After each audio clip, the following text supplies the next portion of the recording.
at least I can see you guys now. I can see you guys. Wait, you can't really see me because my microphone's there. How do I do this? Is that a bit better? Can you hold that for an hour? Like here, right in front of you. Well, I've been holding it in the last few episodes, so. Okay. So I don't see that holding a phallic object for hours on end is going to be too much of a struggle. Well, there's a screen between you, like a modesty screen. modesty screen between me and the phallus. Wait, where's your box? Did you build a box? Show Josh your box.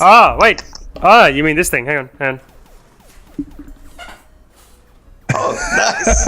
Excellent. Now I'm behind the cardboard. Is that again? Anyone, if we ever get to do some sort of a video kind of like podcast version, stuff like this is the cool stuff everyone misses out on. Behind the cardboard. Is that behind the carton? And is oh god, oh no,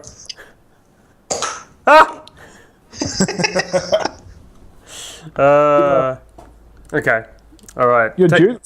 My what? Sorry. You're due this week. Yes. You're a Jew this week. I'm a Jew this week. Ove. Yeah, we are due this week. That's yeah. Scary. That is scary. It's exciting. It's that laser. Stop it. It's all sorts of ridiculously like scary and overwhelming and exciting. It means you're going to become uncles. Oh. Well, are you ready to be uncles? Sorry? Are you ready to be uncles? Yes. I think so. I think I can do it. Yeah. From here. From long distance uncle, spectral uncle, a spectral uncle. Yeah. That's how I'm uncling. That's how I uncle on the weekends. For the last 10 years from Melbourne to Adelaide, so. Video uncle. I get the feeling I'm going to be closer with your guys' kids than my own actual blood nieces and nephews. I thought you were going to say your own kids for a second, and I was like, that's probably... Yeah, probably. Hopefully. I mean, you guys can look after my kids, right? Like, full time. Yeah. I mean... I've already written down in the will. You've... What, who? Your kids. Excellent. What? Well, Paddy gets first choice and then Josh gets the rejects. Yeah. I'll take Rose, but little Josh Jr. is a bit of a shit, so... Well, but I mean, can't take Rose if Rose is gonna, like, marry Juan Pablo. If the whole idea is that, and if something, God forbid, happens, then all of a sudden Rose is, part of the family, then... Like, they're not... Have you ever seen the videos from sislovesme.com? Sis. Maybe they can get, what do you call it when you divorce your family? Emancipated. Yeah, that's it. So you adopt them until they're grown, and then they emancipate, and then marry each other. And then they emance their pants. It's like... Sure. There's a genre of porn that basically just starts off with, but you're my stepbrother. And it's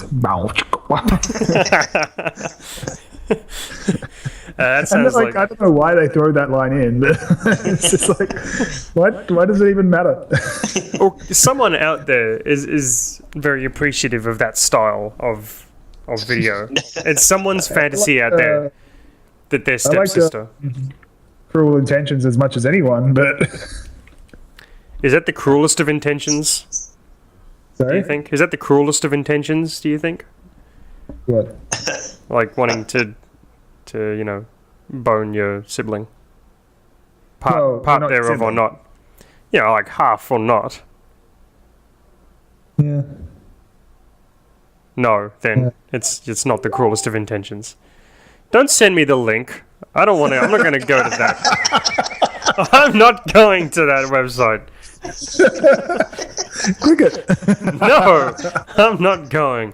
I refuse. Shall we? Shall we? Are we ready? Yeah. Boca Lulu. Boca Lulu. Hello, Lola. Are you having a stroke? I just realized what you were saying. You said Borkalulia, and I just assumed you were having some sort of a stroke. Okay. Well, good morning, good day, good... What? What? Sorry. You interrupting the introduction? We'll start. I didn't realize we'd started. I thought we were going to start. I like this video format now. I like being able to see you. I mean, no, that sounds really weird, but stop pointing that in my eyes, Wilson. Now. God. All right. Okay. Now shall we start? Okay. Put it back in. Oh God. Put what back in where? You can see me. What do you want me to do? Okay. Good morning, good day, good evening, no matter where you are in the world. You are listening to the Iguana podcast, the pop culture cast for the modern discerning human being. In this week's episode, we're going to talk a bit about what we've been doing in the last fortnight because of recording issues. We're going to go through a hot take on Joking Hazards, cover off some of the news that has been happening, and get to some of your emails. Before we go through all that, I'm Paddy G. With me, and through the medium of the internet, he's all about the bass. It's Wilson. What's up? And he's causing no trouble. It's Ev. Hey, greetings. Greetings. Mr. G. That's a pun. Mr. What's up? Pun. Well, hashtag dad joke strong. Dad. Wait, hang on. Dad joke game strong as fuck. It took a while to get there. That's how you know that I'm a real dad. Yep. This unfunny. week's the week. Well, yeah. This week's the week to bust out the best of the best in the dad joke realm. So. Yep, the holy feast of 3 weeks before Christmas. Yes, yeah, feast on. It's the dad feast. Porn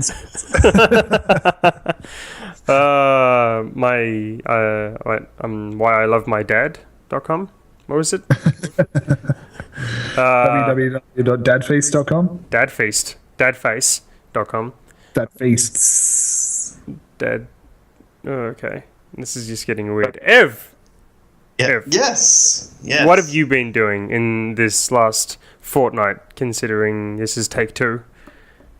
Yeah, well, okay, so watching movies this week, I have seen the new Fantastic Beasts and Where to Find Them. That was actually surprisingly good. I'm not a Harry Potter fan. I grew up in the wrong age bracket, I guess. Mm-hmm. I was kind of too old for the books. And then when the movies came out, there was no emotional attachment or anything like that. So I can't say I enjoyed them. But, it's not a serious movie. It has a lot of fun with itself. And that was quite good. The week before, I watched Arrival, which is the Jeremy Renner and... what's her name? Amy Adams? Yeah. And that was a good movie as well. I had low expectations. It went in a slightly different direction to what I expected. So, no spoilers, but just another fun movie. The science is a bit washy, but aliens, so they can do what they want. Anything's better than Contact, I guess.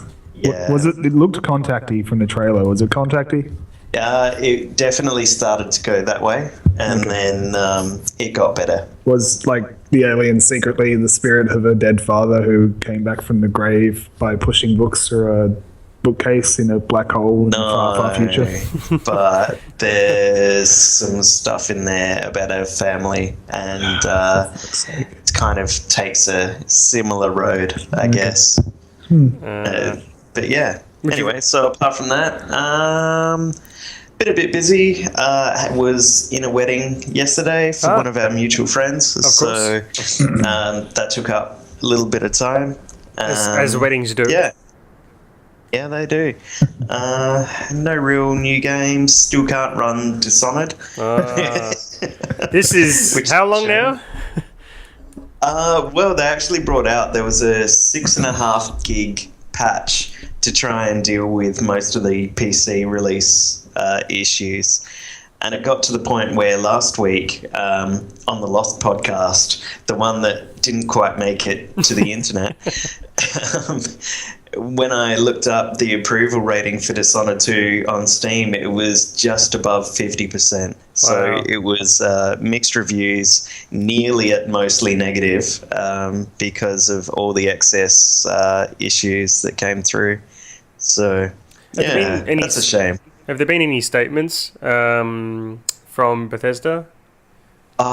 Very generic ones. So, we're working through your feedback, we're sorry, and we're doing all we can, that sort of thing. Mm-hmm. This is the second time I've had a Bethesda game with AMD video conflicts. Mm-hmm. So, Fallout 4, you had to modify the .ini files so that you could set custom screen size for, some fairly common actual screen ratios, which was a shame. But this time round seems to be AMD cards mostly, and rendering issues. And I think it took them about 2 weeks, maybe more, from release date to get the first patch out. So, well, you say common screen sizes, but looking at your screen, I wouldn't exactly call that a common screen size. It looks like it's more portrait than landscape even. Like, that's very square for a screen, I'd say. Yeah, but it's 1280 by 1024, so that's relatively common. I would have expected. Weird. I mean, yeah. In the modern day of things are wider than they are longer. Is that a thing to say? Yeah, I guess it is. I guess it is a relatively different. I'll call it a non-standard of the standard sizes to sort of go through. I think you're right though. It's not like it's a uncommon size, and it's kind of bizarre that something that's relatively standard would be so neglected, I guess. It's also strange to see all the AMD issues. I know, again, harking back to the Lost episode, we spoke a bit at length about that you have a AMD card. Now, I have an AMD card as well, and I've not actually experienced too many problems with it. It is an older card that I have at the right now, and it's probably getting to the end of its life, but it's still plugging right along with everything that I sort of throw at it, and it's just one of those things that it's AMD've kind of always been somewhat second fiddle to the NVIDIA sort of stuff, which is I don't know, a shame, I guess. I don't know. Yeah, and we did discuss it for a while. Essentially, the cards we have are, 4-5 years old now? And there's been no difference in game quality, I guess, for that entire time. Like, you can run most of except for the very, very best AAA titles, you can run most of them close to full spec and not really lose anything. Yeah. And then all of a sudden, this brand new range of AAA games just completely obliterates the card. So yeah. Yeah. Sorry. Yeah, that's all right. I thought Witcher 3 would be the one to kill my cart because it's quite a good game. High render distance, like very very detailed vistas at times, but it handled that really really well. I thought that would be the card killer, and I didn't expect this from Dishonored 2. So I thought it would be a fairly straightforward game to render, but a lot of their cloth mechanics and glass breaking, that sort of thing, is hard for the cards to handle. There's a lot of physics. I'd imagine that, putting a little bit of strain. So I wouldn't Dishonored that physicsy compared to something like Half-Life. Like, there's no real physics, problems, or no, not problems. Like, all their physical stuff doesn't really have gameplay implications. It's just, visual. having said Differences between console and PC, like you've played it on console a lot, and there doesn't seem to be any processing issues or anything. It's optimized for console. When they ported it to PC, I don't know, it just seems to be very resource hungry. And it's interesting too, there have been other games I would have thought would have been more physicsy sort of heavy, something like Skyrim or something. There's lots of bizarre sort of physics kind of going on, and you might tend to think that it's probably going to be a little bit more sort of physics resource heavy. Graphically though, I guess it's not quite the same as brand new AAA games. Yeah. Just briefly back to the Fantastic Beasts. It was kind of saw it and then you kind of moved on. Is that sort of telling, or did you enjoy it, or? No, I definitely enjoyed it. Redmayne did well. He plays a suitably awkward character and has good emotion. He makes a very, very good awkward protagonist. Beyond that, it's just, I don't know, it's an entertaining movie, but I guess it is something as well that I can say, all right, I've seen it. There's no overpowering urge to go watch it again. I'm glad I watched it once, but more than that, nah, I'm pretty happy. Okay. So, big marks from the girlfriend, lots of little animated critters, cute things running around on screen. So, was it more? I remember the original Harry Potter movies were a great adventure and really fun kind of movies, whereas the later ones kind of took themselves way too seriously and got kind of lost all of their magic. This one's a little dark in spaces. If you were going to take kids, there's definitely some bits that aren't for children. But then outside of that, it's probably still aimed at the younger generation anyway. So like I said, lots of cutely animated, fantastic creatures. And then part of the storyline, I guess, is these abused kids that, their mum belts them quite hard, and it's a bit of an odd mix. It's not something that you take kids to go see, because you definitely have to talk to them about it afterwards. Wasn't it set in the 30s? Around about the 20s and 30s, I think. Well, they're not abused kids then. They're just like properly parented. They were well disciplined. Yep. With a leather strap. And who doesn't want to be well disciplined with a leather strap? I mean,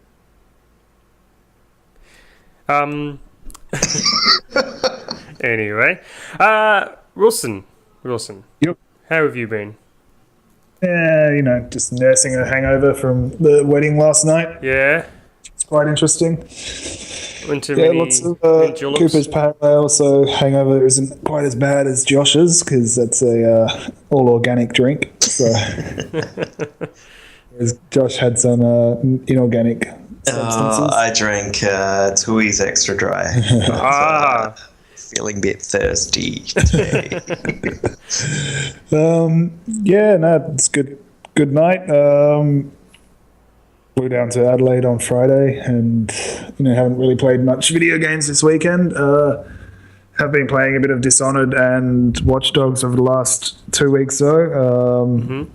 Yeah, Dishonored's quite good. I've noticed that I was saying to you the other day, Paddy, that I hadn't seen this particular mechanic in a game before. It was the mechanic that I was going on so much about during Titanfall, and then Dishonored does the same thing. So two quite popular games within 2 weeks doing the exact same thing was quite interesting. I think I've heard of the mechanic being used in another game before, but I've never actually played a game with it. So yeah. What was the other game? Sorry? What was the other game? I can't remember. It's something about a Soviet island that had some experiment with time gone wrong. Okay. It sounds interesting. Find it, but that would make for great podcasting. Yeah, that's right. We'll try to find it. Maybe put it in the show notes or something. It sounds interesting. Yeah. That would give away the mechanic though, so I don't really want to. Okay.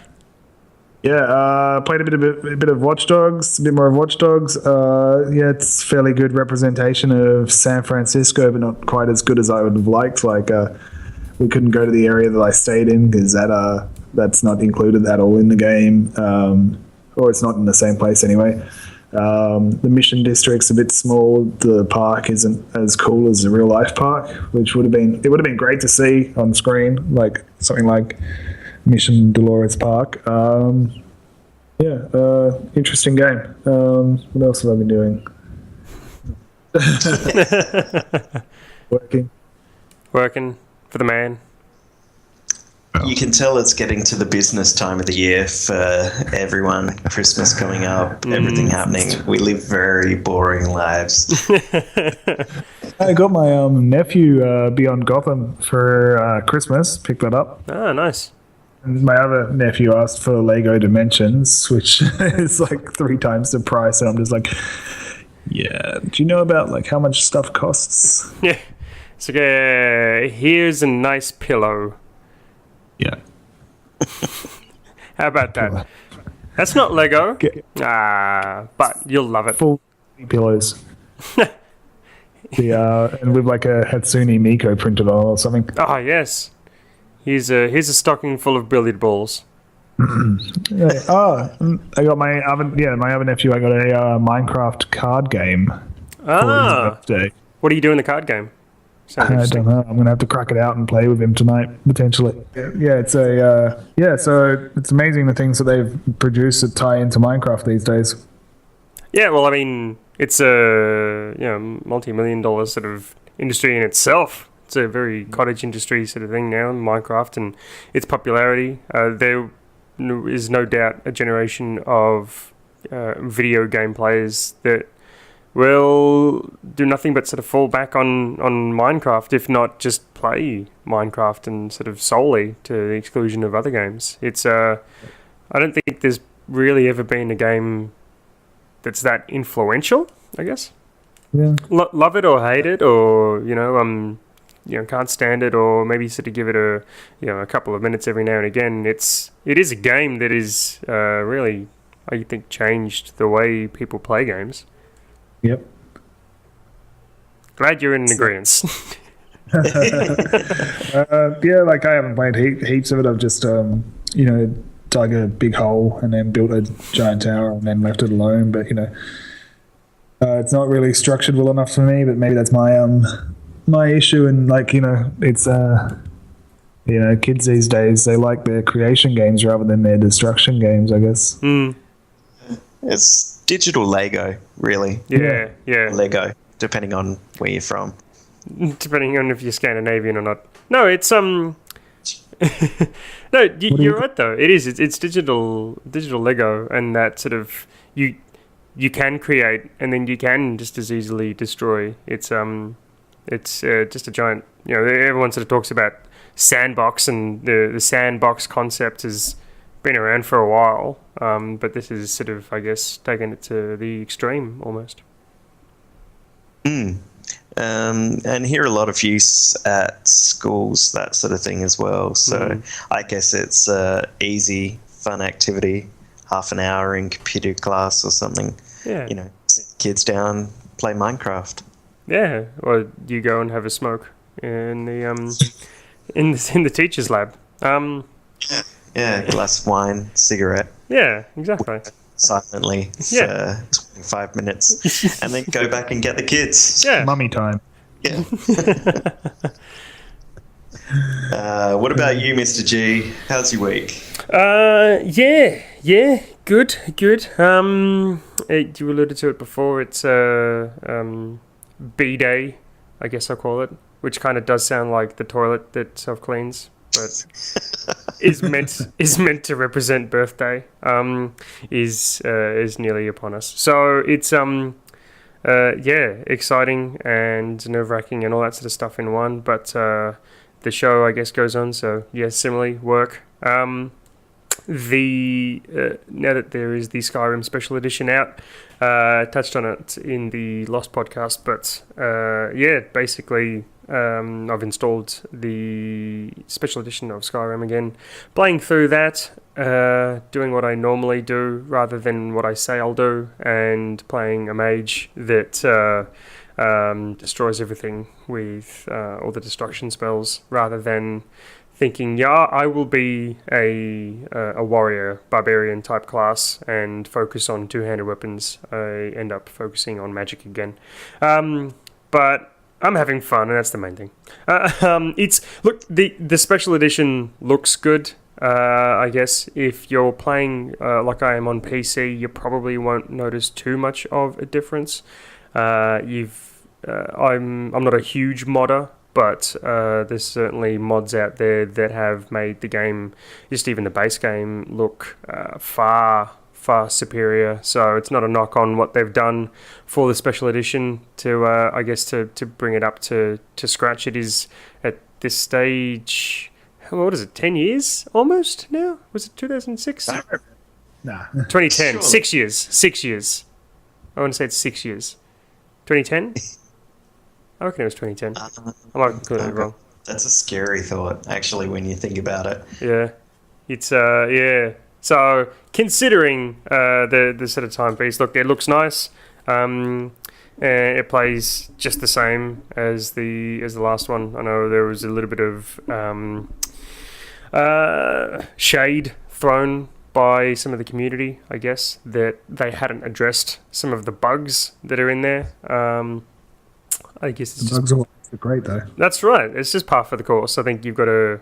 That's what you work with. It is a. What's the best way to put it? It's a powder keg sort of setup, and everything is like finely balanced, and all it needs is just for one thing to happen, and the whole thing bugs out. But that's part of the charm. So that's been the majority of what I've played. What's that thing where the manufacturers wanted to, like the developers, they saw the bug where you get hit by the giant and go flying off into the sky, and they said, no, don't fix it, make it more. Well, I think that's exactly the way it should happen. They're a giant. Yep. Yeah, you should be flung into space. But he hits you downwards, not upwards. I mean, is the ground that bouncy? Physics. Come on. Simple physics. Of course. And I don't know why we didn't remember this, but Skyrim 11.11.11. That was the release date. Of course. That was a big deal. So, huge deal. Well, I mean, nearly 6 years now. So that's just it. Just over 5 is nearly 6. So if Skyrim were a baby, it would be going to school this year. That's right. That is right. God. That is a Hold scary on to your thought. baby Paddy. It goes so fast. Don't let him grow up like Never Skyrim. Let him go. Don't let him get all buggy and hurdle. Short mod him. Yes. Other than what? Other than that, saw a movie last night. Saw The Founder. I think that came out just in this last week. Movie about the founder of the McDonald's Corporation. So it was a quite interesting piece. well acted, well played. The story, I guess, is just it's interesting to see. There's a lot of, I guess, for Hollywood, but it was one of those types of movies you went home and you sort of looked into a little bit of it because, and it's based on a true story. And for the most part, most of the movie is actually true to life. Very little was really adjusted for the screen. So I guess it's somewhat typically he's big bad corporate man and he's just trying to make a buck, and he kind of takes someone else's idea and runs with it. Quite sort of what's the word I'm looking for? I wouldn't say it was inspiring, but it was certainly from a, if you are persistent at something. I think it was the key phrase that Ray Kroc, the gentleman who founded, in the quote marks, McDonald's Corporation, was I guess it was his mantra. If you're persistence can get you anything. I guess in that regard, it's a good takeaway. If you're persistent enough at something, you can achieve. But overall, an interesting story. Did you? Were you inspired to get a burger afterwards? Yes. Good. No, actually it wasn't. It was not much food, I guess. There was food, but not much food in the movie. Perhaps a letdown. I had my first quarter pounder in about probably 2-3 years on Friday. Really? How was it? Well, disappointing. It always is. It always Nah, Macca's is much better than Hungry Jack's. But it's never how you remember it. Have you ever... think, oh yeah, I'm going to get a burger today. And then you get one, and it's just disappointment. It tastes like regret. You know what I haven't had in a while? Is a sausage sizzle, like on a barbecue with white bread. We should go to Bunnings. Yeah. It's just down the road. That is good. That's a quality meat and bread situation right there. Yeah. Yeah. Are you pro onions or anti-onions? Yeah, pro onions. Yeah? Yeah. Nice. Put some onions on, throw some ketchup and some mustard. Yeah. Purchase you should have a barbecue this summer, Paddy. $2 can. Yep. Yeah. Yeah, sorted. Your afternoon's set in Bunnings. God. We shouldn't have had lunch. Just go to Bunnings. We didn't have lunch. There's always second lunch. We had brunch, late breakfast, hangover breakfast. Yeah. Late breakfast. Breakfast? Breakfast? Lekker. Or bread? Or bread. All right. Ah, yes. Okay, so how about we move into the hot take? Ev? Okay, this week's hot take is joking hazard. Every 2 weeks, I and a group of dedicated friends get together for a Saturday afternoon game session. Originally starting as a Pathfinder outing, depending on core numbers and availability, we substitute the main event with a variety of card and board games. Enter Joking Hazard.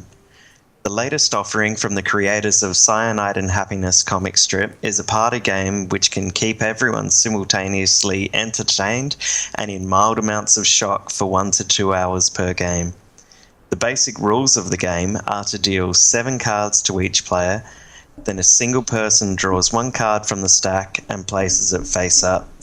After that, the player chooses one of their own cards and either places it before or after the deck card to make a 2-panel comic.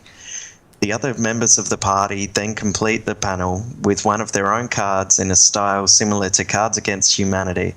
The player whose turn it is selects the winner. The round is resolved by awarding a point to the successful player and moving on to the next person to repeat the process. For anyone who has experienced Cyanide and Happiness comics, you would know exactly what to expect.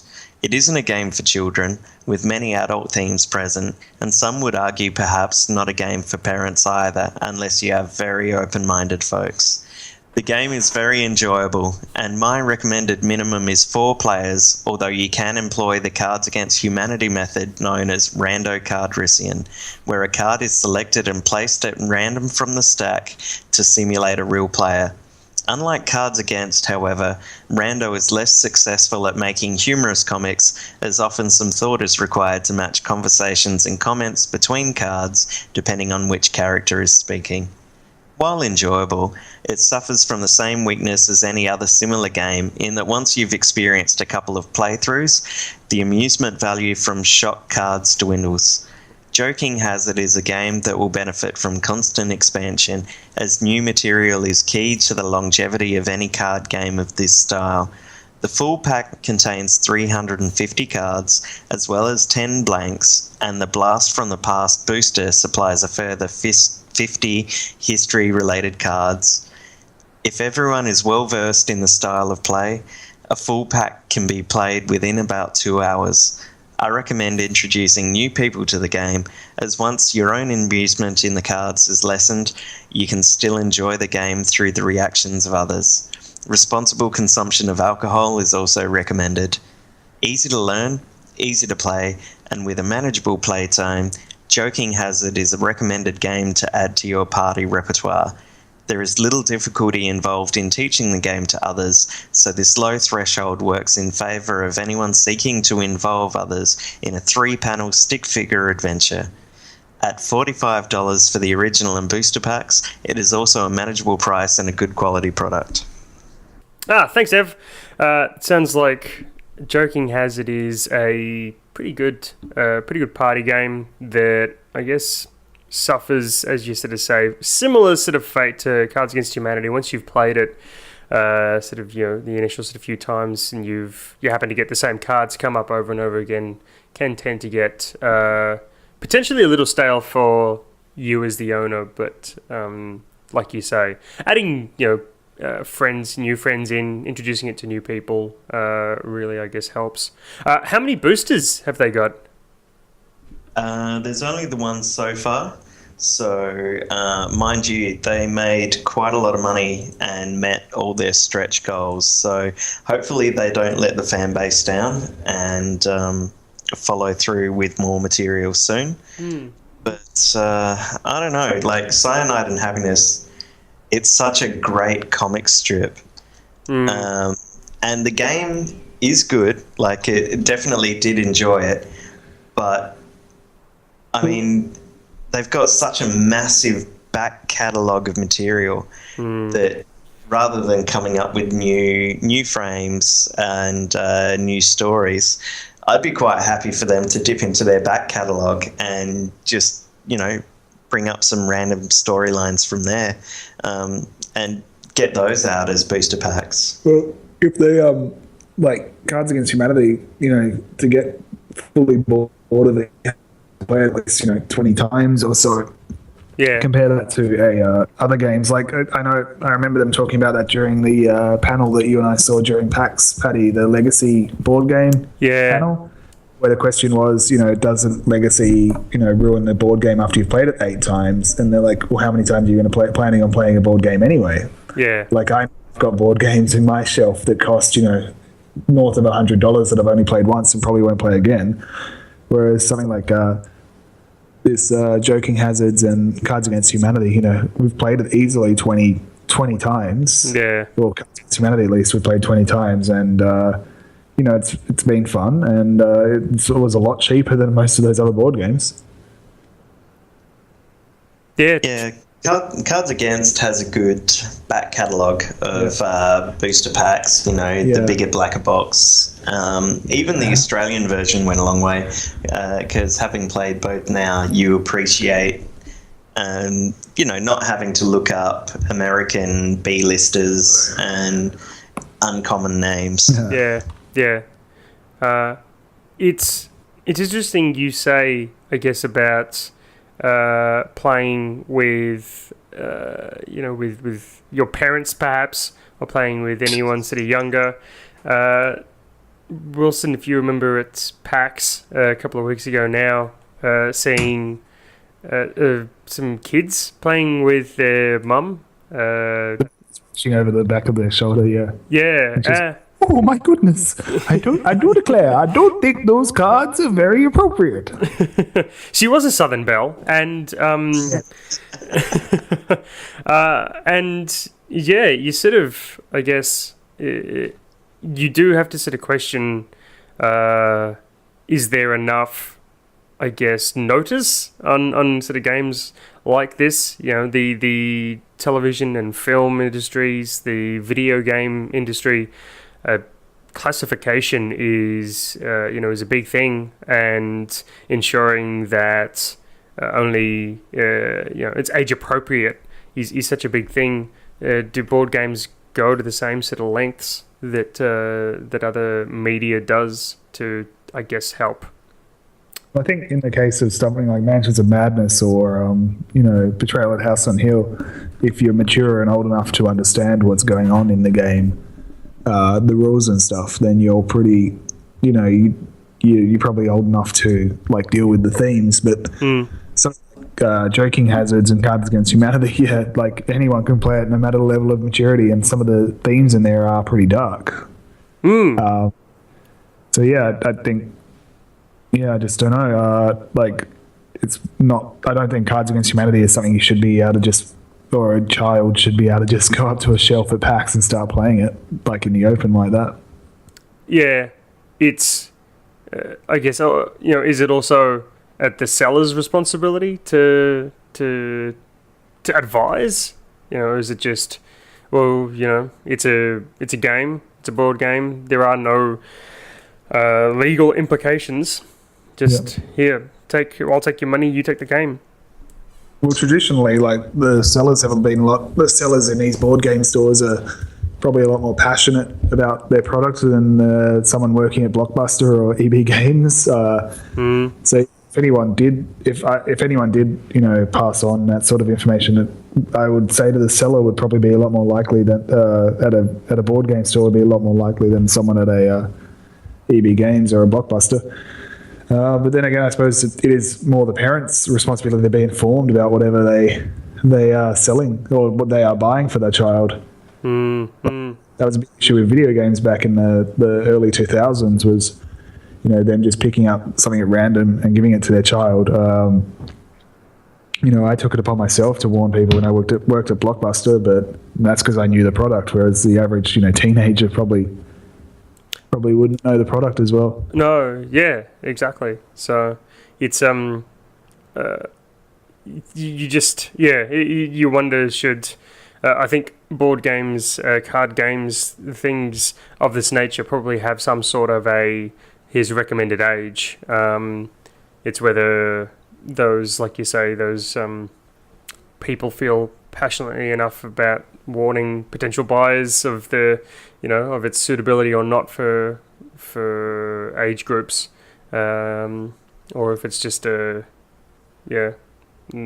it up to their own devices. I don't know. Regardless, it is I guess from an adult's perspective, Joking Hazard is it is a good game. It does have a fair bit of replayability. You get back to your point on the legacy style sort of games, and how much sort of time you get out of them. Certainly other games, like you say, I think your price per play at $45, and you'll easily get 20 playthroughs at least, probably more, especially if you get the booster packs, and depending on who you sort of introduce to the game as well. It's certainly money well spent, I think.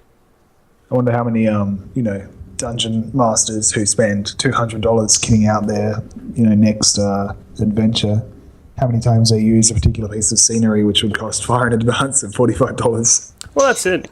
Or Warhammer, or any of those. You could really sink a lot of money in a lot of different games and not get anywhere near the value for money that you're getting here. Yeah, Warhammer's unlikely to get you laid, whereas Cards Against Humanity and Joking Hazard might. I mean, Joking Hazard, what you're into. Yeah, well, exactly. I was just going to say the same thing. Depends on how you respond when you play Joking Hazard and Cards Against Humanity. The opposite though, the other way, as devil's advocate, I guess, from Warhammer's perspective, or from D&D or anything like that, what you sort of spend on it, it's I think that's kind of more the equivalent of playing golf or something. It's a hobby, right? You can spend upwards of thousands of dollars on equipment for this hobby, and you might take it out once a weekend, once a fortnight, once a month, to get the use out of it. And it's going to last you for a long time. These plastic figures, it's not like if it's plastic figures, or if it's a campaign, or if it's something, you don't exactly it doesn't degrade, you don't destroy it as you play through, unless you're playing a legacy game. Until Games Workshop releases their next edition. And then you have to buy the new thing to stay relevant. Yeah, exactly. Yep. So what do you say, gents? How about we take a quick break and throw to a word from our sister podcast? Yes. Hey Bat fans, it's the Dad Knight here, coming to you from the Batcave. Join the Just Us League with Red Thunder, The Probe, LL Cool Elder, and myself as we bring you weekly videocasts reviewing all the latest comic book shows like Gotham, Supergirl, Arrow, The Flash, and Legends of Tomorrow, plus all the latest comic book movies and much, much more. Head over to www.frombatcave.com for all the info and links to find our episodes. That's www.frombatcave.com. Hope to see you there, Bat fans. Welcome back to the Karma Iguana podcast, the modern pop culture cast for modern people who are also modern. And into pop culture. And into iguanas. What else they might be into? Mushrooms? Or... marshmallows. Actually, yeah. Mushrooms or marshmallows? Which would you prefer? Marshmallows. I don't know. Mushrooms, they're quite delicious. No, they're horrible and slimy. You can't really put marshmallows on a steak. You can't make like a marshmallow sauce and put it on a steak. Could you imagine? I would. I hate to imagine, to be perfectly honest. I'm just thinking about it now. Like some sort of marshmallow, maybe with some hundreds and thousands or something. Ah, yes. For crunch. Yes, yeah. You want that sort of consistency. You That's need actually some texture. Good idea. Is like s'mores, but with hundreds and thousands as well. And steak. Yeah.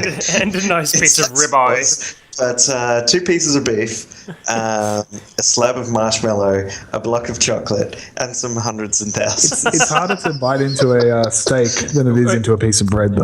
Do you crumb all of that? I imagine you dip all of that in egg yolk. Deep fry it. Yeah, crumb it, then egg fry it, then deep fry it. Have you ever had a deep fried steak? No. That sounds... horrible. Yeah. Wow, it sounds a bit much. I have had... It doesn't exist. I I assume it exists. Someone somewhere would have done it. I'm sure I've schnitzel. had... like schnitzel. I'm sure I've had a steak that has been... strips of steak that has been crumbed and deep fried. But without the crumb. Sans crumb. I mean, that's what I mean. Sans crumb. Sans crumb? That's also going to be my new RPG character's name, Sans crumb. And hip hop concept album. Yes. So, no one said the magic word yet. You have to say the magic word. Please? The other magic word. Who's? Can you hear the music playing? I can. In my mind. You can talk. It's in the background. We Music. can also. Okay. The music's going. Didn't we do some really good news things last week? Yeah, you did some really You're good... going to isolate them? We did a lot of really good things last week. Yeah, last week's take was... unfortunately, they're lost to the ether. So you're going to have to come up with some new jazzy news theme that we can use next week. Okay, go. Oh, we're on hiatus next week. Wow, well, we're on something next week as we end the season, but we can cover that here. This is news. Why not discuss it? So we will be on a hiatus from... approximately next week. We do have a plan. There's a special episode planned to record. I think we'll sort of drop that Christmas time. It's our sort of Christmas show. But as we end season 1 today, and we look forward to season 2 in the new year, we'll take a little a hiatus for Christmas, baby things, and the like. So today's episode will be the last regular season show of the year before we come back in the new year. So there's some news for you. Not much news on at the moment. There's sorry, what's Yeah, it starts to feel like everything's holding off, waiting for, Christmas release and stuff like that. We're in the week or two before a lot of that really kicks off. Yeah. Yeah. I think all the games that were going to come out have come out. People aren't really announcing things. Time for announcements is over. It's just movie trailers and like big blockbuster releases or just on Boxing Day. It has become the traditional day for releasing a epic movie saga. Yeah, Rogue One on the 15th, coming out. So that'll soak up a lot of the pre-holiday movie viewing. Yep. Yes. Yep. Yeah. Won't really have to contest with anything. The 15th's a fairly standalone date. Yeah. Yeah. No Hobbits coming out this year. No hobbits. Absolutely. That should only have ever been one movie. Yeah. Well, they're re-releasing. Speaking of some news, there's some the original Arwen and Aragorn, like a couple. Yeah. But like set in the Silmarillion, they're releasing a new book which is as epic as Lord of the Rings. It's made together of Tolkien's writings. That'll be a good read. Yeah. Should be, hopefully. Silmarillion's hard going, but once you get into it and probably past the first third, you get used to how much hard work it is to read it, and it becomes a lot easier. Like the writing style, the names, the places, it really gets a life of its own. Good book, but yeah, really hard going, very hard entry level. Okay. I was speaking of Tolkien-esque things. I was looking for my trilogy of the Lord of the Rings. I had the books. Felt in the mood to give it a crack and start reading through them, and I can't find them anywhere. So, have you read that book that you were working on? No, Rainbow Six. Finished that yet? No, I finished Rainbow Six. I finished that. That took a little while, but I finished it. I started reading. Well, Lord of the Rings is going to take you the rest of your life. Yeah, well, that's why I figured I should start now. Yeah, your son is going to be reading that at your eulogy. You're like, too bad he never found out what happened to Aragorn in the end. He would have wanted it this way. Did it in about 8 days. Yeah, but you're you. Yeah, and you're not was me. living in the country, and there wasn't a hell of a lot to do. So I finished a never-ending story in 3 days once. Yeah, that thing just doesn't end. It's never ending. I started reading Tom Clancy's Rainbow Six approximately 6 years ago. Actually, 6 years, and it took me a good 3 or 4 years to finish it. So suffice to say, I'm just not a great reader. But that's it. It's like you open up news.com at the start of your business day, and by the end of the day, you may have read one article. Yep. So, I mean, look, it makes the day go quickly. So yes, yeah. So there's some news there. There have been a few trailers. So the other week, I guess in the Lost podcast, we spoke about the Ghost in the Shell live trailer. So, Ghost in the Shell, looking forward to the live action version. It's in my eyes, I think it looks like it does a relatively good job of bringing it to the live medium, I guess. Yeah, there's some very iconic scenes, and if you look up, there's YouTube videos showing side-by-side comparison of the original to the new. And they've definitely, the level of detail in some of these renders, like the cityscapes and everything that's going on, looks amazing. So looking forward to it. Not sure if they'll do the story any justice. Eon Flux being one of those anime adaptations that, I don't know, in my mind, I don't think it went very well. Well, Eon Flux was American anime, though, not anime. And I think there's getting more respect for anime storylines within Hollywood at the moment. Yeah, and that's what I'm hoping, that this will be the one that goes in the right direction. I mean, did Eon Flux ever really have a cohesive storyline in the original cartoons? I remember she died in almost every episode, and like sometimes the leader of the main bad faction was her lover, and other times he was, trying to kill her. So I think Eon Flux was just like a group of standalone stories with similar themes rather than an actual cohesive story. Yeah. And I mean, Ghost in the Shell has, there's quite a bit of backstory as well. Not so much for the first movie, but following on from that, there were a couple of little spin-offs. And So explain to me, sorry, I'm not a huge anime person, but there was a Ghost in the Shell movie and then there was the standalone complex. Yeah, there's actually TV two movies. Okay. And there's... They even made a couple of little animated shorts with the sentry guns. So if you imagine, I guess for anyone that hasn't seen it, it's like the turrets in Portal. Yeah. Very, very similar concept, except they're walking battle tanks with, cute female Japanese voices. Really?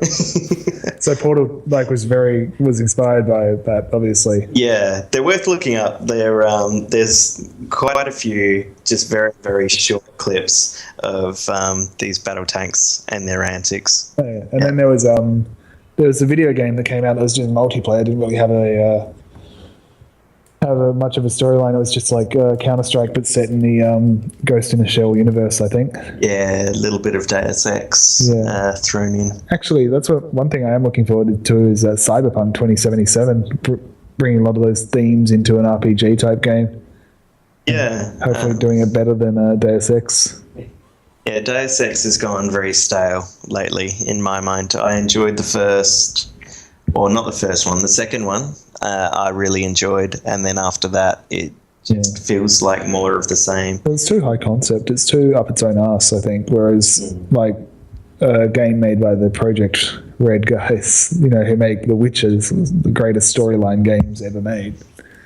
For them to make a cyberpunk game set in a similar world to Ghost in the Shell, that'd be pretty cool. Yeah, a lot of it comes down to effort. I mean, you sort of get the feeling that, I guess, for a game franchise that has very, very clear progression, Elder Scrolls Morrowind compared to Oblivion, and then compared to Skyrim, you get its fantastic graphical detail, but the RPG elements, being able to pick from dozens of different weapons, and then you eventually get down the line to Skyrim and it looks great, but you really only have about 5 different main weapon classes to pick from. Yeah, it doesn't feel very customizable. So anything that's able to bring in some more complexity, in a way I almost don't care what it looks like. But something like The Witcher, where it's just all these tiny side quests, different things you can go look at that catch your attention and just keep you immersed. Yep. Yeah. So, because Shell Complex. Yeah, sorry, a little bit sidetracked. Ghost in the Shell looks good. Yep. Yeah. In conclusion. What else have we got, Paddy? So there was the Kong Skull Island trailer. That was released just sort of a couple of weeks ago. That looked interesting as well. I guess it is far more actiony certainly far more actiony than the previous King Kong movie effort. This one looks far more skewed to the big beasts battling for supremacy side rather than King Kong was, I guess, perhaps more the emotional, the psychological sort of side of, hey, here's this big beast and here's these people's sort of struggle to bring it back to New York, or to bring it back to America, to show it off, and their sort of the people's struggles. This is all out actiony, trying to capture the beast, I guess. That whole "'twas beauty killed the beast, dear" kind of thing. Yeah, kind of thing. It's the first movie, whereas this one's just like Godzilla. Yeah, this is Kong. Exactly. Yeah. The rise of the new monster movie. I don't know if you remember the Peter Jackson Kong when that came out. All the trailers had, I think it was Jack Black fighting giant centipedes and all these critters in a cave, and it seemed like a really big key part of the story. But that actual scene was about as long in the main movie as it was in the trailer. Like, there really wasn't that much to it. Yeah. This movie, you see them fighting. I think like there's a giant spider type of deal crawling around. All these different critters that live under the island. That's the sort of thing that I'd probably want to see a bit more. Like, a bit more action, a bit more excitement, and less on the drama of, oh my god, it's a giant monkey. That's not to say. Well, I wouldn't say that the exploring the emotional side of King Kong is invalid, though. I mean, that musical production that was made in Australia and then is touring the world, that was really quite effective, like in terms of emotion, and like, you know, that giant gorilla puppet was a better actor than most of the people in the Peter Jackson King Kong movie, and made it quite a dramatic thing and quite a worthwhile movie. Or play, sorry. Yeah. I'm a big fan of, Monsters' creative license in movies. So yeah, with all the different creatures coming through, takes us neatly onto the trailer that we watched, City of a Thousand Planets, which is coming up, sci-fi special. And that looks, you don't get, I guess, much of an idea of the storyline, but what you do see is this varied universe, lots of different creatures, alien races, and I always like to see what people come up with for that. You know, it's an art style of its own. Yeah, it should be pretty. It's like the sequel that Fifth Element deserves. Do you think it's a sequel? No, it's definitely not a sequel, but a spiritual sequel. Yeah, it looks very similar. It's made by Luc Besson again. Like similar male protagonists, female protagonists. Will they? Won't they? Maybe they will. Maybe they won't. Yeah. Kind of very colourful. Lots of shit flying everywhere. Kind of looks quite good. It does. I'm not familiar with the graphic novel, so I guess I have no preconceived notions of anything sort of travelling into seeing this. So, but yeah, it does look good. It looks like it should be an interesting movie. I think the varied alien creatures and the exploits that I guess come across in the trailer make it look quite compelling. Make it look like it should be a good view. I'll be interested to see a little bit more, and depending on what I think of the movie, would be interested to see the graphic novel, to see what the differences were. I guess, you know, it's inevitable when Hollywood does an adaptation of something. It's not, as we were just talking about with Ghost in the Shell, you're not always guaranteed to do the original source material the most justice. So, yeah, I guess this is more the style of sci-fi that I enjoy. Interstellar tends to be sci-fi, it's gritty, whereas when you go into something like this, just the sheer creativity of it. It doesn't matter if what they do is possible or not, because, science, it's sci-fi. Who says they don't have tech that lets them do that? But not taking it so far as Avatar, where it's just like a technicolored rainbow of, plants and animals. Yeah. I feel like I have to describe what's going on here. So we've got... It's quite perturbing. In the Iguana Lounge, because Wilson has joined me in Adelaide for the weekend for the wedding that was on. So we've got a cross feed going on through Skype.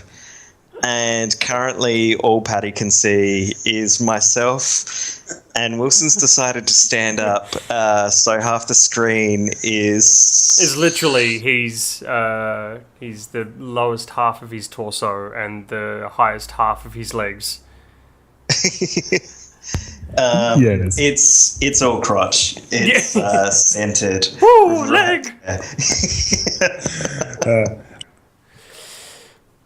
So many varied trailers, but as we discussed, no real news. Everything's kind of gone quiet. There were the big releases, I guess. The wave of video games came, I guess, late October, early November, and that's all sort of finished now. And so game-wise, there's not too much to come, as you said. It's coming out on the 2nd of December. What's this, sorry? The Dwarves are coming out on the 2nd of December. Who let the dwarves out? Yeah, no, based on the classic Marcus Heights novel, The Dwarves. The isometric RPG where you play multiple characters. It's all about like mob management, which will be pretty cool. It's like a lot of your attacks are physics based, so it's a lot of pushing like huge hordes of orcs and stuff off of bridges, etc. Okay. So that's all right. Well, there you go. I stand corrected. There is a game to come. The German book. The German book. Yeah, Dwarves. Oh, I thought you meant there was another game called the German book. No. Okay. Based on the German book. Okay. It's like the Jungle Book, but you follow a young youth through the town that he grew up in, where he sings about. No, it's about an American whose family was killed in a plane crash in Germany, and his race. Because the Jungle Book wasn't about a person who's native to the jungle, so he's found and raised by a family of Germans and has to fight off an evil German. Yes. Take control of Germany. Yeah. It's an origin story. Yeah. And stop the Germans from burning down America. Yeah. Wait. And No, stop the Americans burning down. war-torn rural regions with the bare necessities. Yes. There's just a giant German dude who he sits on the dude's chest as they float down a river. I can't think of a song about bare necessities. No, I've been. Would it be bare efficiencies? Yeah. It's the bare efficiencies. So simple bare efficiencies. It is the bare efficiencies. Oh god, that's horrible. Forget about the waste. Good try. Good attempt. Well done. I think we did well. So, except for that, and movie-wise, I guess, as you mentioned before, Rogue One, 15th of December, that's kind of everything. It has its own window there. I don't know what's on later in the year, but later in December, I should say. But yeah, there's not too much. So news-wise, it's also starting to slow down at the business end. But which means that now it is time to go to emails. Emails. You can email us at karmaiguana@gmail.com. That's karmaiguana@gmail.com with all your questions, any comments, and anything else you might want to send our way. Just like Gerard did from Adelaide. He writes in, what's your favourite indie wrestling story, and who is your favourite wrestler on the Australian independent scene? Wilson? Yeah, I think haven't really dealt that much in the Australian indie scene. We get a lot more exposure to the American stuff over here until recently. But been to a few wrestling stuff over here over the last 2 years in Melbourne. Got to see the brutal cage or brutal ring invasion by the South Australians to take over the MCW this year, where they just beat the living heck out of all of the American Victorian indie wrestlers. That was pretty cool. Like, it was a pretty epic matchup that left with Mr. Juicy lying on the floor. Had to get paramedics in to check him out to make sure he was okay. It's a pretty awesome event. And on that note, I think I'd probably have to say that I used to have Crackerjack as one of my favorite indie wrestlers in Australia, but haven't really seen much of him recently. So it's Mr. Juicy is kind of taking over as one of my favorite wrestlers. He just seems quite funny, and he really, really cares about it. Similar to Mankind, I think. Or what was his name? Mick Foley. Mick Foley, yeah. Yeah, you could really tell that he had a huge passion for the industry, and I think Mr. Juicy's the same, and that's why I like him. Yeah, no, that's true. You're right. He does have that passion. You can sort of see it in what he does, and I guess how he's grown as a wrestler in the independent scene. Yep. Storylines, I don't really know too much, I guess, from the storylines. I guess we were there for that invasion storyline. So that's probably going to be my pick. It was executed really well. So there have been invasion storylines in WWE that I feel have been relatively poorly executed in comparison. So it was a good offering, I guess. We've been fortunate to go to the Thornbury Ballroom Brawl, the MCW, Melbourne Championship Wrestling, or Melbourne City Wrestling, put on the last 3 years in a row, I want to say.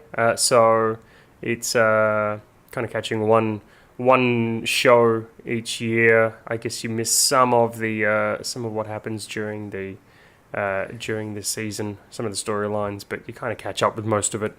My favorite wrestler on the independent scene, I guess, is probably Elliot Sexton. Soft spot for the baby faces. I'm one of those kind of guys that likes him, likes the muscle man, likes John Cena. It's kind of hard to sort of, I don't know, like from my perspective, it's like they're baby faces for a reason, and people like them, and I think Elliot Sexton, for bad or for worse, is quite like John Cena in that I doubt you'll ever see them be heel. They're just too nice guy, too popular to be to ever sort of turn that way. So what's that? Like, they're both so hairless, so I can't trust a man without anybody hair. They are pretty hairless. Like unnervingly so. Exactly. Yeah. Like, if you rub their skin, it's like it would squeak like a balloon. And you get static electricity, and you can make your own hair stand up. Ev, have you an opinion? I really don't have a cat in this race. I think wrestling's not really my thing. It's okay. Doesn't have to be your just thing. trying to think of, I guess, the Ballroom Brawl, definitely enjoyed that. That was my first live wrestling outing. Yeah. And good atmosphere. Like, the crowd just absolutely gets into it. And it was interesting to see as well that, you can stand, you can shout, but don't you dare throw anything because you're out. Yeah, that was... And just watching security and the wrestlers and everyone all come together, and if anyone abused the rules, you're out of there. That's fair enough. Like, it's a theatrical thing, and you're encouraged to stand and shout and join in that way. But once it starts getting dangerous for the performers and the crowd, then that's just not on. And I sort of thought that maybe it was a bit more responsive than most sporting events where if something like that happened, you know, there's maybe not necessarily such a strong reaction from everyone. So we like going along and trolling the performers, like by making sure that we cheer for the heels and give them the thumbs up whenever they look out to the crowd. So like that's become our thing whenever we go along to the wrestling now, and there's a particularly vile heel. We always like cheer for him and give him the thumbs up whenever he looks at us and go, "Yeah, you're doing a great job, mate." And he looks so confused. Yeah, he always looks so confused. I love it. Just to test these guys, try and throw them off their game a little. It's good fun. It was great fun watching their reactions, especially at the last ballroom brawl when they're tearing the ring down. They're the clear heels, and it's like, yeah, we're gonna run this joint, and the crowd's just full of booze, and here's this little pocket of about 5 people just giving them thumbs up and cheering them on, and just the faces just utterly confused. It was pretty good fun. Yeah, there was one storyline that I forgot to mention. There was the guys from Smart Casual, I think it was, where they had that chameleon dude who came back and like got really badly injured by one of the other wrestlers. Do you remember that? Yeah, vaguely. Yeah. Yeah, like that would have probably been a really good. If we gone along and like known a lot more about the guys and their backstory, that probably would have been a really cool storyline as well. Yeah, actually, that was that was quite good. Watch him sort of like come back from being that injured and I guess exact revenge. No, that was good. Yeah. Yeah, but speaking of Mr. Juicy and Elliot Sexton, give a bit of a shout out to their Weekend Warriors video series on YouTube. Pretty entertaining, especially the ones that Mr. Juicy has done about Grand Theft Auto to tie it in with video games a bit. Yeah, that is actually really good. It's actually really good. Worth checking out. Yeah. I can also say too, I've met Elliot Sexton in person, and just a nice guy. So, as far as they are as people, they're genuinely nice people as well. So, it's what you get. There was another question underneath Maney's or Gerard's there on the Facebook page. If you want to have a look at it, Paddy, I don't have it in front of me at the moment. Yeah, I'll bring it up. Again, you can go to the Facebook page. It is Karma Iguana. On Facebook, search for Karma Iguana, or go to facebook.com/Stefan Iguana, all one word. As we head there now and look for posts. So Stefan is the official name. We've agreed on that. The name of our mascot as the name of the iguana. Yeah, I don't see why not. I mean, he looks like a Stefan. Yeah. He does. With an F. With an F. And an AM. N.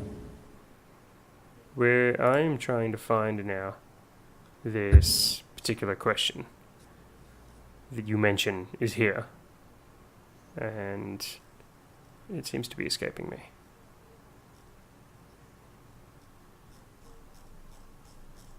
I'll cut the dead air. I can't see anything. Where is it? It's the same thing. Can I borrow your phone, Josh? Yes. Which one is it?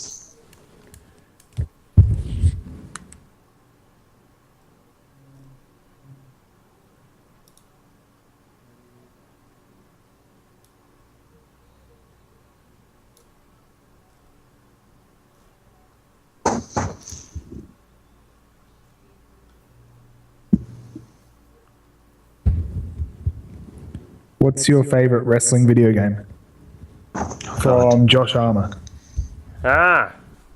Okay. Yeah, that's worth it because it was not Adam or Gerard. Yeah. Okay. All right, we'll come back in. So we have from our Facebook page a question from Josh Armour. The question is, what is your favourite wrestling video game? So keeping it on the wrestling tip. Favourite wrestling video game?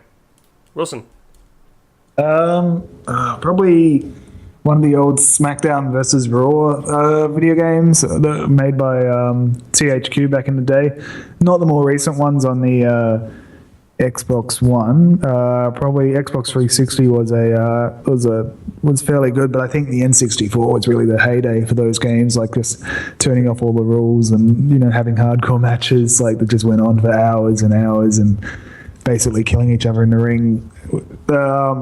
More recent THQ games with their active reversal system has made the games a lot more difficult, and I'm not sure. I think it's kind of ruined those games for me because you have to play effectively. You have to really time your defensive moves to be able to do anything. Whereas the old games was just about walloping each other as much as possible, which was good. Yeah. I think my favorite video games it's in the same sort of vein as those THQ ones. It's probably and I think they were probably actually horrible in terms of their gameplay, but in the day I really appreciated the WCW versus NWO sort of series. They had a Monday Nitro and they had World Order or something like that. The THQ sort of ones. Again, yeah, it's just wallop each other for hours on end. There was no complex tactical sort of sports simulation edge to it. It was just, throw a bunch of punches, do a couple of button sort of combos to do your special move. And then, that was it. Pin the guy or do whatever it was from there. So the games in that sort of vein, in that series. If I had to pick a modern entry, though, something that was relatively new, WWE All-Stars. I think that is if you're looking for a wrestling game now, that's probably your best bet. It's got that THQ arcadey kind of vibe to it. Everything's kind of over the top, but it plays really well. You don't have ridiculous reversal sort of plots to work with. You don't have any bizarre grappling mini games. It's just get in and throw some punches, watch the guys do their special moves, and watch everything be super exaggerated. It's the same reason that you would watch wrestling. It's because everything is super exaggerated. So it's probably that'd be my modern day pick. Although we should probably mention that I know we've mentioned these THQ games a lot. There is one game that we haven't talked about called Gang Beasts, which is it's an independent game, not affiliated with THQ or WWE or anything, but it's it does something unique with it's more physics based. So it's you swing each arm independently and you can grab them with your hand, and you've got to control it's kind of like a walking, those walking simulator games. Yeah, Quap and stuff like that. Yeah, Quap. Yeah, it's kind of like that, but you control each arm independently, and it can grasp, and you can use it to climb the wall, or you can use it to pick up and throw your person around. Yeah, I guess for full disclosure, it's not a wrestling game. It's not branded. There's no wrestlers in it. Everyone is a beast of some description, like a bear or something like that. But it is in that vein of here is an enclosed area. I think there even is one of the arenas is a wrestling ring. But yeah, no, that is good. That would be a good game to have a bit of a stream on. I think that'd be good fun. Yeah. Any comment add, Josh, with the? Nah, not for this one for me. Do they do wrestling games on PC? Yeah, they do wrestling games on PC. You just got to put up. Games really shine with consoles and couch multiplayer, though, more than anything else. Being able to punch your mate when he whacks you too many times in the face with a steel chair is always good. Yeah, having that same couch ability to perform those moves when things get a bit too much. Yeah. My girlfriend will. Oh, sorry, fiance. If I beat her too hard at Mortal Kombat, she will definitely take it out of me in the real world. And with that music in the background. Yeah, so there you go. There's a few video games there. Would be nice to hear from Josh on what he thinks it is his favourite, unless he's looking for one. So if you are like Josh, not one of the Joshes here on the panel, and have a question or have a comment or have something that you want to just tell us, by all means, again, the email address is karmaiguana@gmail.com, or you can head to our Facebook page, facebook.com/Stefan Iguana, or just search Karma Iguana on Facebook. So with that, with the emails done, with the podcast done, I guess, for another week, it'll be the end of season 1. We mentioned briefly before, I guess, our hiatus. We also mentioned we doing a special show for Christmas. We will be trying to record that next week and have everything all lined up. But yeah, we'll keep that as a bit of a special treat, special surprise. So we won't tell you exactly what it is. But we're looking forward to recording it. So we hope you look forward to listening. So on that, I think we call it a day, gentlemen. Thank you very much. As always. Thank you. Sorry if we're a little slow, a little tired, a little hungover today. It may not be one of our more effervescent, or lively casts. No, I think so broken up about losing that awesome podcast last week. It was so good. It really was. It's easy for us to say this because you didn't get to hear it, but it genuinely was. I reckon it was probably one of the best recordings. So it is a shame, but it was to live. It was yes. It just was not meant to be. But all of season 2 will be meant to be. So that'll be it'll be quite good. So on that, I've been Paddy G. These guys have been Josh, and we have been the Karma Iguana podcast. We will see you again at Christmas, and then for season 2. Wow. Farewell. Auf Wiedersehen. Merry Christmas. Happy Hanukkah. Happy Hanukkah. Yeah. It's just Happy Christmas, Kwanzaa. so it's our last chance. Happy Thanksgiving to our American friends, even though both real and fake Thanksgiving have already passed. That's right. Yeah. And happy Kwanzaa and happy non-denominational Christmas party at work. Happy Festivus. Happy Festivus for the rest of us. Yep. I've forgotten. There was that Hindu festival of lights. What's that called? Yeah, that one. Diwali. Happy Diwali. Happy Diwali. I think Diwali's slightly earlier. I think Diwali's come and gone. But also, happy Diwali. Happy birthday if you have a birthday anywhere in there, in between now and the end of the year. Sorry. Well, you're going to have a friend who has a birthday very soon. Yes. Yeah. Very happy B-Day. Yeah. Yes. Welcome to B-Day. I'm going to have a very happy and clean B-Day. Wait. Are we still talking about... Wait. Doesn't matter. Okay. Happy anniversary to anyone who's got a wedding anniversary between now and our next show. We could we're gonna list everything. All of you beautiful iguanas. Listen. And okay. All right. Let's say to our number one fan. Okay. All right. Let's call it the frivolity. You guys get some more water, and I'll get some more water, and we will see you next year. Later. Bye.